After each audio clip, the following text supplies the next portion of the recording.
After completing the Alaska portion of our trip, on day 8, we began our trek across 3 Canadian provinces, starting in the Yukon Territory, crossing British Columbia and Alberta, nearly 2,000 miles. About a month before we got to the Yukon Territory, a major rock slide completely closed the Alcan Highway. By the time we got there, there was about a 1-mile section that was gravel, little detour around it, and after that it was smooth sailing. 5 minutes and we were back on the main road, and it's a modern highway. You could drive anything down that road, as evidenced by the sheer number of these $500,000 motorhomes and travel trailers. I mean, we see groups of 5 and 6 of them together. Bicycles were almost non-existent now that we were down into the Canadian side. Every time we pass one, we can laugh to ourselves and think, these guys are crazy. Of course, all these motorhomes, they passed us thinking that we're crazy. Well, we passed this one guy up in Prudhoe Bay on day 1 of his adventure. He flew up to Prudhoe Bay, and his plan was to go south. Nobody knew how far south he was going to go, but he was on roller skis. We left the next morning, never saw him. Nobody else ever saw him either, as far as we know. Our best guess is somewhere there's a bear using his roller skis as toothpicks. We realize, as a matter of perspective, who's crazy and who's sane. Yeah, the comfort of those motorhomes looks pretty inviting at times. But then we rolled up on this guy. I'll let him speak for himself. What's your name? Where are you from? Where are you going?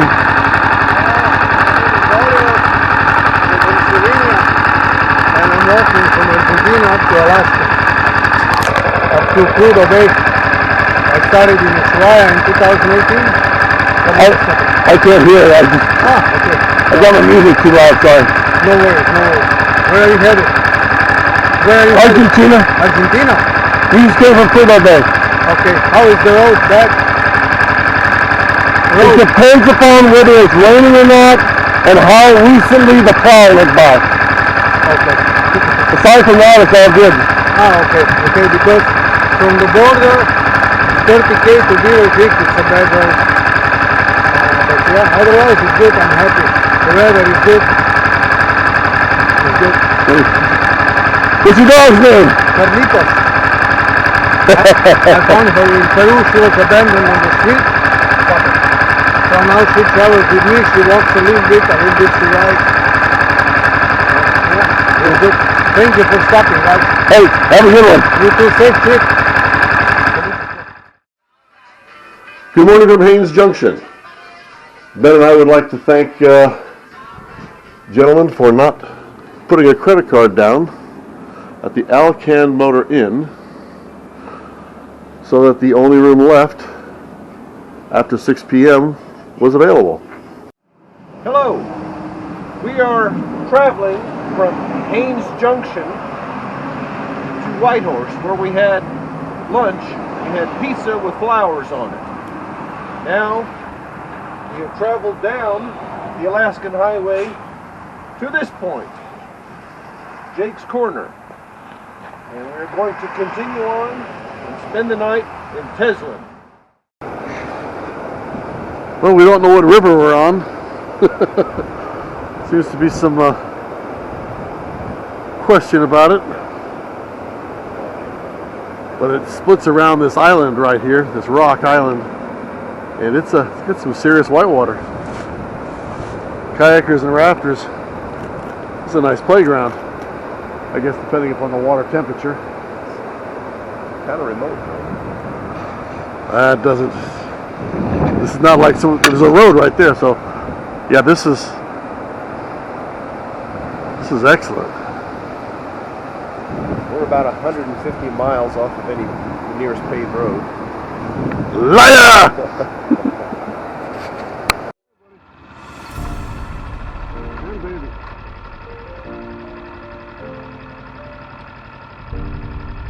We were pretty excited when we saw the first bison. In this case, a mother and calf.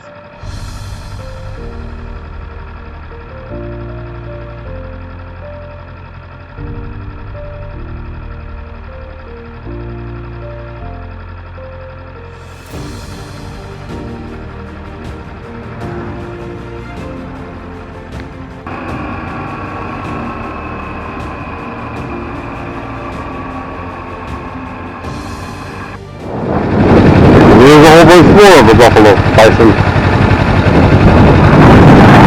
Good guys in there. Actually, it's going over this side too, so we're doing.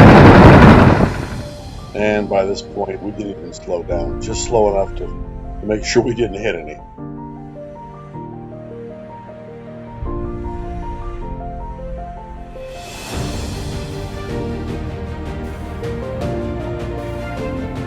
Good morning from Teslin. It is Saturday, and we're headed southeast. Beautiful blue sky day.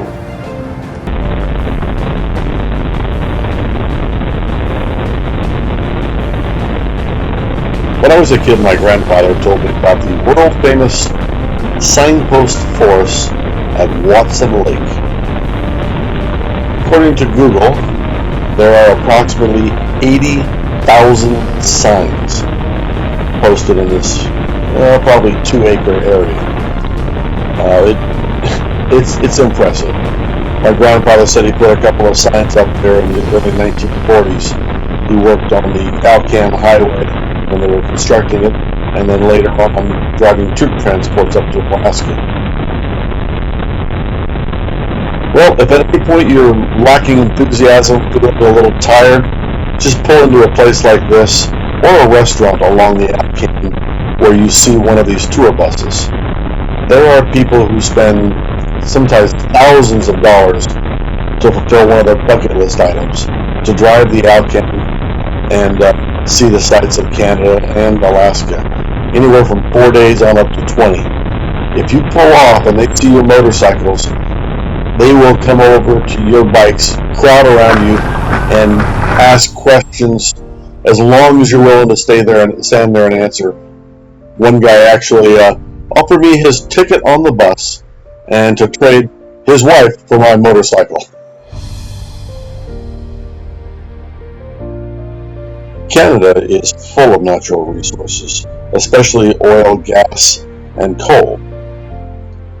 As we're driving through this one section on our way south, we passed through a company town. It's interesting to see how the workers live in these areas close to where the mines are. Ben and I spent the night at the Buffalo Inn in Pink Mountain, one of these company towns, at about the halfway point on our trip.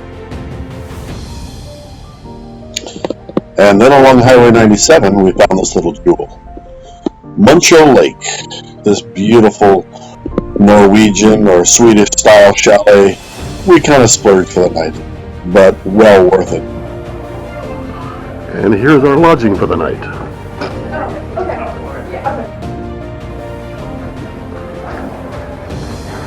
Beautiful place.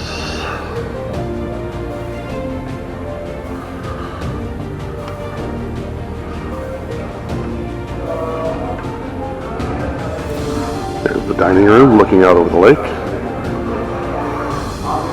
It's a pretty strange looking mermaid.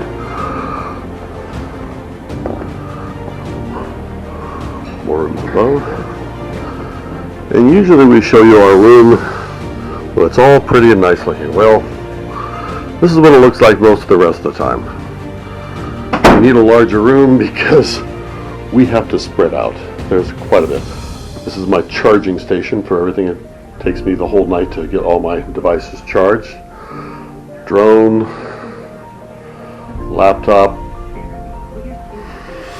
pen, and here's our view from the window.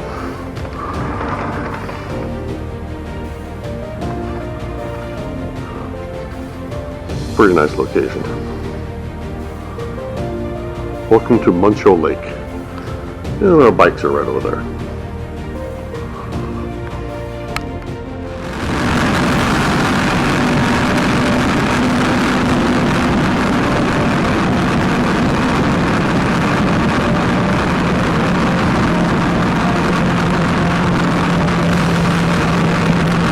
We highly recommend taking this route from Muncho Lake on south and then heading over towards Banff for the next areas. There's just incredible views the whole way. It was like driving through a series of picture postcards.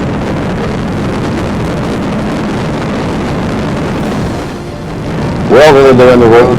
Tonight we'll spend in Grande and get up tomorrow and head into Banff for the highlights of this portion of the trip. After that, we'll head off to visit my family in Fernie, British Columbia for a few days, get some time to relax, recharge, and get ready to head to Sturgis.